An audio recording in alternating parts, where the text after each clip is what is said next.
దాడికి మూల కారణాలైన దేశాలు ఏవైతే ఉన్నాయో, ఈ ఉగ్రవాదులను ప్రోత్సహిస్తున్న దేశాలు ఏవైతే ఉన్నాయో ఆ దేశాల మీద తీవ్రమైన ఒత్తిడి తీసుకురావాలి.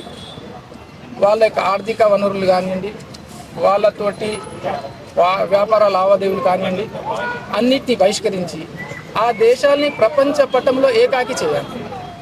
అప్పుడే ఇటువంటి దాడులు ఆగుతాయని మా యొక్క నమ్మకం.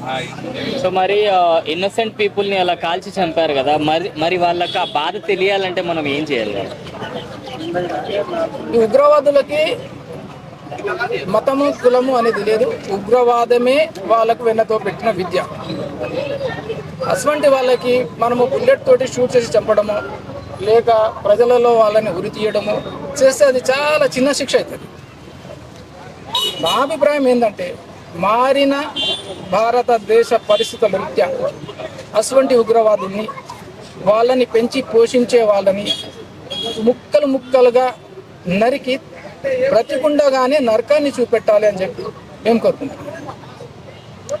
ఇంకొక విషయం, భారతదేశ ప్రధానికి ప్రపంచ దేశాలన్నీ మద్దతు పలుకుతున్నాయి.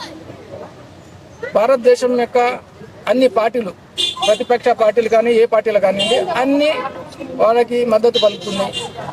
ప్రధాని గారు ఎటువంటి చర్యలు తీసుకున్నా పూర్తిగా సహకరిస్తామని మన రాహుల్ గాంధీ గారు కూడా చెప్పడం జరిగింది. అందువల్ల ప్రధాని గారు అటు ఇటు ఆలోచించకుండా కఠిన నిర్ణయాలు తీసుకుంటే మంచిదని మా అభిప్రాయం. నిజంగా చాలా హ్యాపీ అనిపిస్తుంది. అక్కడ కూడా అసలు వాళ్ళు మనుషులేనా? అసలు చూడండి ఎట్లా చంపేశారంటే, వాళ్ళు అడిగారంట కదా, నేను నిన్నగా చూశాను. వాళ్ళు ఏమని అడిగారంట, ముస్లిం హై హిందూ హై అని అడిగారంట. పాపం వాళ్ళు నిన్న ఒక ఆమె ఏడుస్తూ ఏం చెప్తుందంటే, ఇద్దరు పిల్లలు ఆమెకి అయితే ఇట్లా పట్టుకొని ఇట్లా వంగారంట. వాళ్ళు ఒక్కటే షూట్ చేశారంట, భర్తని చంపేశారనుకుంటా. జెంట్స్నే అందరినీ జెంట్స్నే చంపేశారు. ఇప్పుడు నరేంద్ర మోడీ గారు కూడా మంచి నిర్ణయం తీసుకుంటున్నారు. ఇంకోటి ఏంటంటే, పాకిస్తాన్ ఇక్కడ కూడా హైదరాబాద్లో కూడా పాకిస్తాన్ వాళ్ళు ఉన్నారు అని కూడా తెలిసినట్టు ఇన్ఫర్మేషన్ వచ్చింది. అది ఎంతవరకు నిజమో తెలియదు, కానీ న్యూస్లో నేను చూశాను. ఇక్కడ ఉంటే మాత్రము వాళ్ళని కుక్కల్ని కొట్టినట్టు కొట్టి, వాళ్ళందరూ పోలీస్ బలగాలన్నీ రంగంలోకి దిగి కుక్కల్ని కొట్టినట్టు తరిమి మన వాళ్ళని చంపుతారు ఇండియన్స్ని.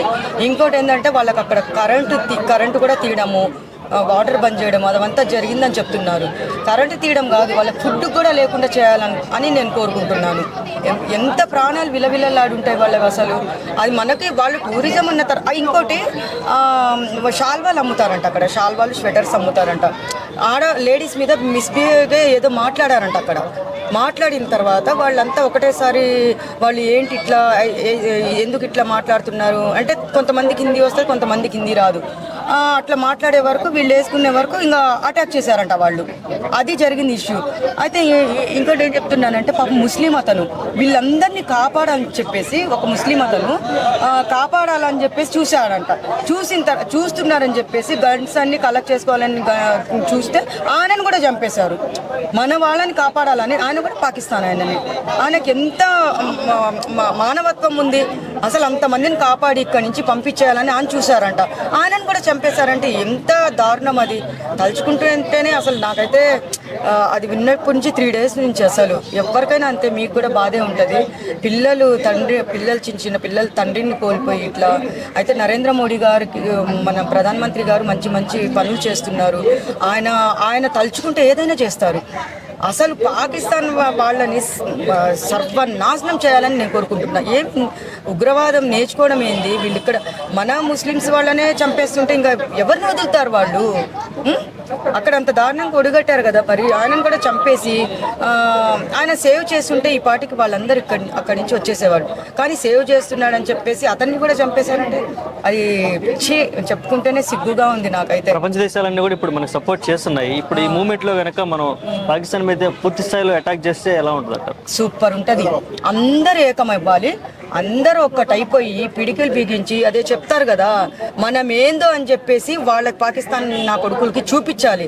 ఎందుకంటే ఇంకోసారి మన వాళ్ళ మీద చెయ్యి వేయకుండా చేతులు ప్రతి ఒక్కరికి అక్కడ ఎవరెవరైతే మన వాళ్ళని చంపేశారో వాళ్ళ చేతులు నరికేయాలి ఫస్ట్. ఎందుకంటే సామాన్యంగా చంపొద్దు, చావు అంటే ఏంటి అని చెప్పేసి బతికుండంగానే వాళ్ళకి నరకం చూపించాలి. చేతులు నరికేయాలి ఫస్ట్. అసలు ఆయుధాలు ముట్టకుండా ఫస్ట్ 2 చేతులు నరికేస్తే అప్పుడు మన వాళ్ళని ఎవ్వరు టచ్ చేయకుండా ఉంటారు. అది నేను కోరుకుంటున్నాను. ఒకటేసారి చంపేశామనుకోండి చచ్చిపోతారు, కానీ వాళ్ళకి నరకమైంది. మన ఇండియన్స్ అంత నరకక్షోభ అనుభవించారు. వాళ్ళని అంత స్పాట్లో కళ్ళ ముందు భార్య కొత్తగా ఆ రోజులో అయింది పెళ్ళయి, పాపం ఎంత దారుణం అది. అసలు అది చూస్తుంటేనే, వీడియో చూస్తుంటేనే కళ్ళల్లో నీళ్ళు వస్తున్నాయి. మరీ 6 days అంటే మళ్ళీ పాపం అనిపిస్తుంది. ఇలాంటివన్నీ మనం తలుచుకొని అందరం ఏకమయ్యేసి నా కొడుకుల్ని ఒక్కొక్కరికి చేతులు నరికేసి బతికుండంగానే నరకం చూపించాలి. ఎందుకంటే ఈ ఘటన జరిగిన తర్వాత ఇలాంటప్పుడైనా మనం తీసుకోకపోతే ఇంకా ఈ దేశం ముక్కలుగా అయిపోవడం కన్ఫర్మ్ పక్కది. ఎందుకంటే కనీసం ఇలాంటి సమయంలో ఉన్న కులాలన్నీ పక్కన పెట్టేసి హిందూ మతం అంతా ఒకటని చెప్తే సంతోషం. ఇప్పటికి కూడా మాకు సంబంధం లేదు, హిందువుల్లోనే మేము సపరేట్, మళ్ళీ వాళ్ళతో మాకేం పని అనుకోవడం ఎంతో బాధాకరం. ఇది చాలామంది అన్నారు, సోషల్ మీడియాలో చూసిన వీడియోలు, అది మా పార్టీ కాదు, మేము హిందువులు అయినా మాది వేరు అని రకరకాల మాట్లాడుతున్నారు. అబ్బా ఇది దారుణం ఇది. ఇంకా ఇలాంటి వాళ్ళు జరిగినాయంటే కారణం ఇదే అనమాట. అంటే ఎవరో వచ్చి పక్క దేశం ఉడితే ఇక్కడ చేస్తున్నట్టు కారణం ఏంది, కేవలం ఇదే.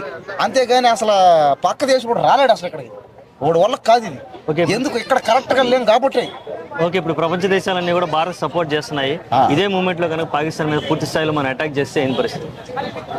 ఏ దాంట్లో పూర పాకిస్తాన్ మొత్తం ఇంకా పాకిస్తాన్ ఇంకా అసలు చిత్రపటం లేకుండా పోద్ది, అంతే కనపడదు ఇంకా. కానీ ఇక్కడ ఉండే ఇప్పుడు పాకిస్తాన్ లేకుండా చేయడం ఎంత పని అది. ఒకరోజు చాలు అంతే, ఒక రోజు చాలు లేదా ఒక హాఫ్ డే చాలు అంతే. కానీ అక్కడ లేకుండా చేసిన ఇక్కడ అసలు సంగతి ఇక్కడ కదా ఉండేది. ఈ దేశంలో ఉన్న సమస్య మనిషి మధ్య ఉన్న సమస్య ఇక్కడ. మరి హిందువులు అందరినీ ఒకటిగా చేయొచ్చు కదా ఇప్పుడు, ఏ క్యాస్ట్ లేకుండా అందరూ సమానమైన ఇస్తే ఓకే. ఇప్పుడు ఏంటంటే మనిషి సమస్య, దేశానికి సమస్య వచ్చింది కాబట్టి ఫ్యూచర్ లో మళ్ళీ ఇంకెవరు అటాక్ చేయకుండా ఎటువంటి నిర్ణయంతో ఎటువంటి న్యాయాన్ని కోరుకుంటున్నాను. ఇంకా అసలు ఇండియా వైపు ఎవరైనా కన్నెత్తి చూడాలంటే ఇంకా ఒక నిర్ణయం ఇది చేసి చూపించాలని నువ్వేమనుకుంటున్నావు? అదే ఎవరైతే దాడి చేశారో వాళ్ళందరం చంపాలి, వాళ్ళని జైలు పెట్టాలి. మన దేశం జైలు పెట్టి చంపాలి వాళ్ళని. అలా చేస్తే ఏమవుతుంది, ఇప్పుడు పాకిస్తాన్ వాళ్ళకి ఆపేసాం, అన్ని నీళ్లు ఆపేసాం, ట్రాన్స్పోర్టింగ్ ఆపేసాం, మొత్తం ఆపేసాం. ఆ దేశానికి ఈ దేశానికి సంబంధం లేకుండా చేసారు అంతా. కనీసం మ్యాచ్లు కూడా, క్రికెట్ మ్యాచ్లు కూడా ఆపేయాలి అంతే, దానికి దీనికి సంబంధం లేదన్నమాట. అవన్నీ చేసిన తర్వాత కానీ లాస్ట్లో అవన్నీ ఈజీ ఎన్ని పనులు అవి ఏం పెద్ద కష్టమే. కనీసం లాస్ట్లో అయినా ఈ నిర్ణయం చేసే మనుషులంతా ఈ దేశంలో ఉన్నోళ్ళు లేనోళ్ళు అనే తేడా లేకుండా అందరితో ఒకటే క్యాస్ట్ పెడితే చాలు, ఆ దరిద్రం పోయి చాలు ఇక్కడ కరెక్ట్గా అయిపోతుంది. కానీ ఎవడు చేయడేది కదా, ఏడస్తాడు ఒక్కడొక్కడు, ఓయమ్మ నా డబ్బులు పోతాయి, నా భూములు పోతాయి, నా ఆస్తి పోతాయని నేను గెలవను. ఇంకా హైదరాబాద్ లో దాదాపు 200 మంది వరకు పాకిస్తానీలు ఉన్నారని ఒక అంచనా వచ్చింది, వార్తలు కూడా వైరల్ అవుతున్నాయి. వీళ్ళు సక్రమంగా వచ్చారా అక్రమంగా వచ్చారా, అసలు ఉన్న వాళ్ళు ఉంచాలా పంపించాలా ఏమనుకుంటున్నారు? ఏంది ఎక్కడ ఉన్నారా పాకిస్తాన్ ఎక్కడ ఉన్నారా? ఏమో ఉండే ఉంటారేమో కరెక్ట్, ఎందుకంటే ఆడ పార్టీ ఉంది వాళ్ళకి సపరేట్ గా, ఏమో చెప్పలేం కదా, ఉండే ఉంటారేమో. ఉన్నా కూడా వాళ్ళు ఏ రోజు ఇక్కడ ఏం చేయలే, ఎవరి మీద దాడి చేయలేదే. అంటే ఇంకా చేయడానికి ఏమైనా ప్లాన్ చేస్తున్నారేమో, ఇంకా ప్లానింగ్ లో ఉన్నారు. అదే ఇప్పుడు మనమంతా ఒకటైతే వాళ్ళు ఎంతోడు చెప్పండి, వాళ్ళు ఎంత ఈజీ ఒక గంట చాలు వాళ్ళందరికీ. కానీ ఇక్కడ మన మధ్య లేదు కదా, అది కదా. ఓకే, ఫైనల్ గా నరేంద్ర మోడీ గారికి నువ్వేం చెప్పాలనుకుంటున్నావు? ఫైనల్ గా చెప్పేది ఏంటంటే ఆపేయండి, ఆ దేశాన్ని కట్ చేసేయండి. ఇక్కడ ఎవడైతే పాకిస్తాన్ సంబంధించిన ఉన్నారో వాళ్ళందరూ కూడా పంపించేస్తే అయిపోద్ది, క్లియర్ అయిపోద్ది. లేదా ఇక్కడ ఉండే వాళ్ళని వండిచేసి ఇండియాకి చేసేయాలి అందరినీ. తద్వారా ఈ యొక్క ఎక్కువ మంది టూరిస్టులు వస్తారు, తద్వారా జమ్మూ కాశ్మీర్కి ఆదాయం పెరుగుతుంది. ఫ్యూచర్లో ఇంకా ఒక గొప్ప టూరిస్టిక్ కేంద్రంగా కూడా మారుతుంది. ఆ ఉద్దేశంతో మోడీ గవర్నమెంట్ అయితేనేమి ఈ యొక్క జమ్మూ కాశ్మీర్లో అభివృద్ధి చేయాలనేటువంటి ఆలోచన కూడా చేశారు. ఈ విషయాన్ని అక్కడ వాళ్ళు అర్థం చేసుకోకుండా అక్కడ వచ్చేటువంటి టూరిస్టులు చంపేస్తే నష్టం ఎవరికి? వాళ్ళకే నష్టం.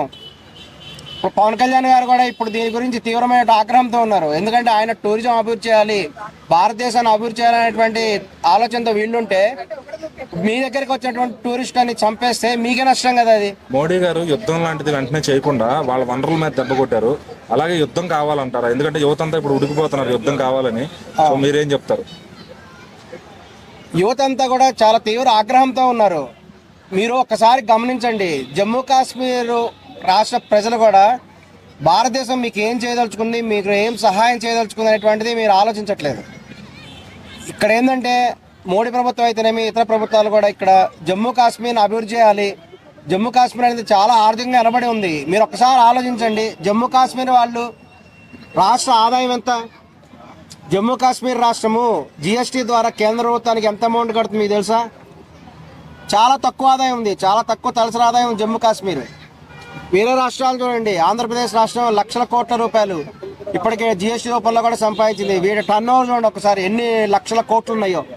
అదేవిధంగా జమ్మూ కాశ్మీర్ కూడా అభివృద్ధి చెందాలి, అక్కడ లోకల్ రిసోర్స్ని డెవలప్ చేయాలి అనేటువంటి ఉద్దేశంతో అక్కడ లోకల్కి ఏదైతే అవకాశం ఉందో అక్కడ స్థానిక ప్రజలకి తగినటువంటి ఉపాధి సౌకర్యాలు కల్పించాలి, స్థానిక ప్రజల ఆదాయాన్ని పెంచాలి, స్థానిక ప్రజల జీవన ప్రమాణాలు పెంచాలనే ఉద్దేశంతో ఈ యొక్క అక్కడ టూరిజం డెవలప్మెంట్ చేస్తున్నారు.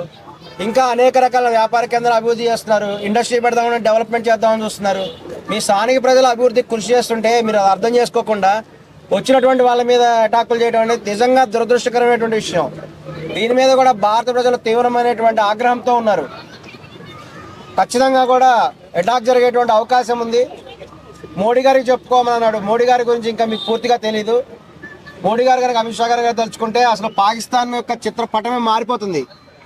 ఆల్రెడీ కూడా పాకిస్తాన్లో అక్కడ లోకల్ కొంత ప్రాంతం వల్ల స్వతంత్ర రాజ్యం కావాలని కోరుకుంటున్నారు. ఈ సందర్భంగా పాకిస్తాన్ రెండు ముక్కలైపోవాలి, రెండు దేశాలుగా పాకిస్తాన్ డివైడ్ అయ్యే విధంగా చేయాలని కూడా మోదీ గారికి విజ్ఞప్తి చేస్తున్నాం. దాని పేరేంటి బెలూచిస్తాన్.